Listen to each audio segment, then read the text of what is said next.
que esto es elevadísimo. Estamos hablando desde 27.01 hasta 19.95 de gramos. Solo esta en particular está reportando aproximadamente 5 cucharaditas, poco más de 5 cucharaditas, si son la proporción es de 5 por cada gramo, estamos viendo casi 6 cucharaditas de azúcar en una bebida. Esto es una sola ración. Si el niño o la niña toma más de una ración, estamos hablando de cantidades exageradas de azúcar. Ahora, esto es fácil de regular. Al final de cuentas, esto es solo en la fórmula bajarle un poco. Exactamente. Y lo que pasa es que también juegan con el gusto de las niñas y de los niños. Y que normalmente este tipo de gusto dulce más lo carbonatado genera cierta sensación. Entonces lo que hay que hacer es tratar de regular o buscar una fórmula que permita que esto así no sea, o buscar alternativas más allá de este tipo de bebidas que son las que en su mayoría se están comercializando en centros escolares. Nosotras y nosotros no estamos en contra de la comercialización de los productos, más si bien de la regulación de los mismos y que haya otra alternativa u otra gama de productos que las niñas y los niños puedan optar por ellos, y no solamente estos, porque lo que vimos en centros escolares es que la mayoría de los productos son de esta naturaleza.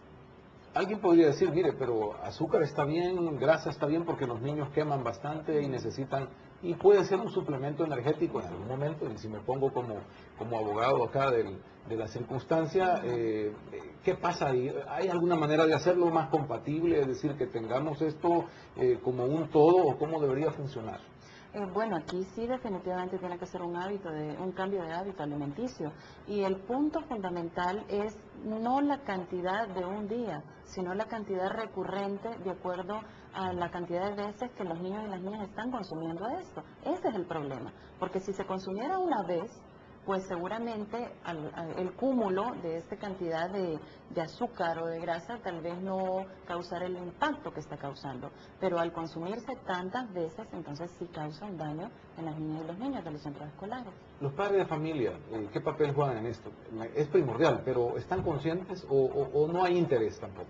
Yo creo que no estamos conscientes, ese es el punto. Uno de los objetivos de la investigación es tratar de concientizar de qué tanto impacto puede generar esto en la salud de las niñas y de los niños. Creo que hay cierto nivel de conciencia en la investigación. Una de las preguntas era, ¿usted cree que lo que está consumiendo es saludable? Y la mayoría decía que no. Sin embargo, lo consumen. Entonces, saben que hay cierto grado de daño, pero no saben ¿Es cosa de qué tan pobreza? alto. Es decir, de consumir lo que está más barato o al alcance. No es cosa de pobreza, pero los niveles de publicidad y la no opción de otros productos influyen mucho en esto. O sea, tanto centros escolares, me imagino que del centro de San Salvador, como colegios comercializan este tipo de productos. Los colegios, digamos que van niños y niñas en donde los papás y las mamás tienen un poquito más de capacidad de pago. Sin embargo, son productos que son comercializados tanto en colegios, bastante altos de pagos de colegiatura, como en centros escolares. Lo que hay que hacer es un cambio de hábito y la apertura a la posibilidad de comercializar o vender o tener en perspectiva una alimentación distinta para las niñas y los niños. En México había una propuesta para dejar de vender esto en las escuelas. ¿Buscarían ustedes eso acá? Lo que pasa es que no se trata tampoco de cerrar la posibilidad de que esto se venda. Estamos en un mundo totalmente globalizado y tratar de frenar la globalización desde un país creo que es casi imposible.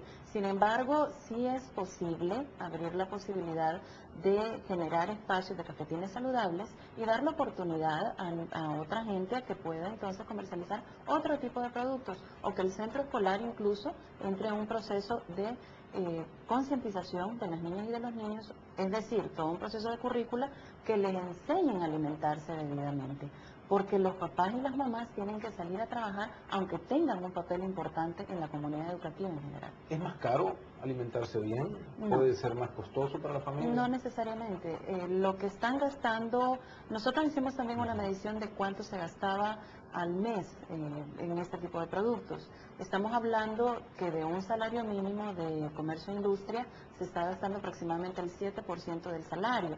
Esto significa un gasto de 35 centavos de dólar por día. Si la recurrencia es diaria, entonces tenemos al mes un gasto del 7% de ese salario.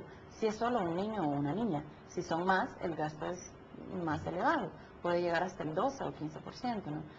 En ese sentido, creemos que con 35 centavos de dólar seguramente se puede hacer, por ejemplo, una canastita de fruta o algo alternativo que permita entonces que el niño y la niña se alimente y que tenga los niveles adecuados de nutrientes que necesita para las edades escolares. Este estudio, aparte de hacerlo público de alguna manera, ¿a dónde va? ¿Va después a alguna instancia? ¿Va a pasar por algún proceso? Este estudio va para la Defensoría del Consumidor, porque hay artículos que se han violentado de acuerdo a lo que hemos visto en el estudio. Uno tiene que ver precisamente con el tema de los precios. La mayoría de empaques no tiene el precio visible en su empaque ya individualizado, y esto sí viola un artículo específico de la Ley de Protección al Consumidor. Y también el tema de trazas transgénicas, ¿no?, que tiene que estar evidenciado en el paquete a la hora de comercializarse.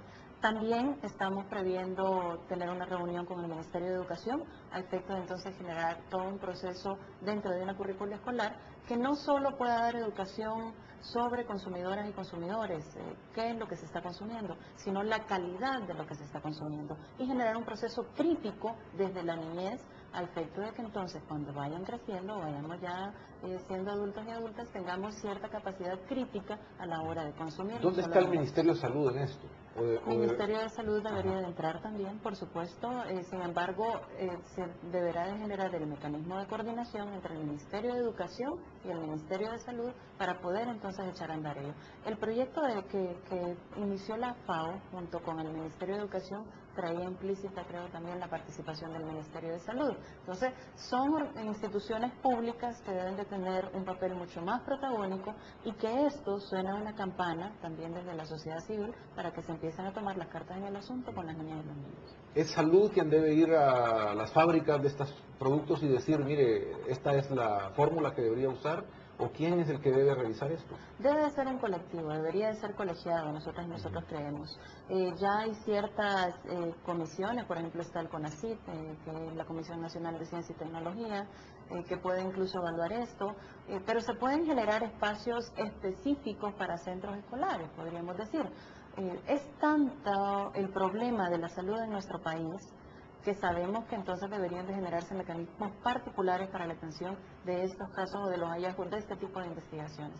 O sea, en El Salvador la salud todavía es una materia pendiente, eso hay que decirlo, claro. Y la educación es un proceso que seguramente tardará bastante tiempo para que entonces podamos cambiar culturalmente todo lo que ahorita estamos reproduciendo. Claro, y en esto de la salud nos metemos lo que sea. Estamos viendo la cantidad de enfermedades renales, por ejemplo, que están en El Salvador, y es porque comemos cualquier cosa y proveniente de cualquier cosa. No preguntamos ni muchas veces tampoco sabemos. Exacto. Quienes lo elaboran mucho menos sabe de dónde viene nada.